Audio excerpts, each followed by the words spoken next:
Hadis ke-28, pesanan taqwa, taat dan iltizam dengan sunnah.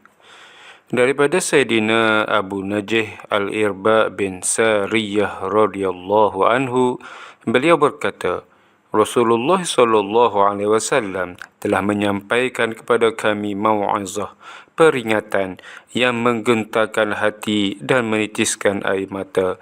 Maka kami berkata, wahai Rasulullah, ini seolah-olah ucapan perpisahan, maka berilah kami wasiat. Baginda sallallahu alaihi wasallam bersabda, aku mewasiatkan kamu supaya bertakwa kepada Allah serta dengar dan taat kepada pemimpin walaupun yang menjadi pemimpin kamu seorang hamba.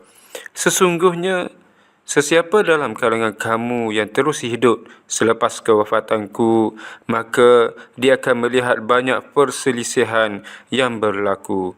Oleh itu, hendaklah kamu berpegang teguh dengan sunnahku dan sunnah khulafa ar-rasyidin yang diberi petunjuk, dan gigitlah dengan gigi garaham.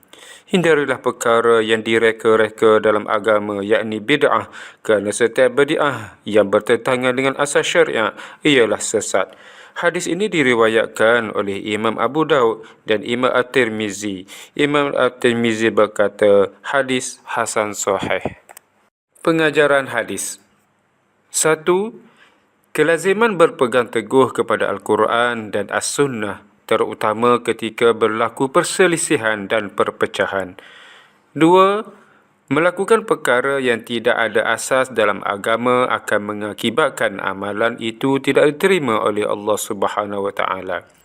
3. Ketakwaan kepada Allah Subhanahu wa taala menghindari perkara maksiat, taat dan patuh kepada pemimpin selagi ia tidak menyeru kepada melakukan perbuatan mungkar merupakan faktor kebahagiaan hidup di dunia dan di akhirat. 4. Peringatan yang disampaikan dengan berhikmah dan ikhlas boleh memberi kesan kepada orang yang mendengar.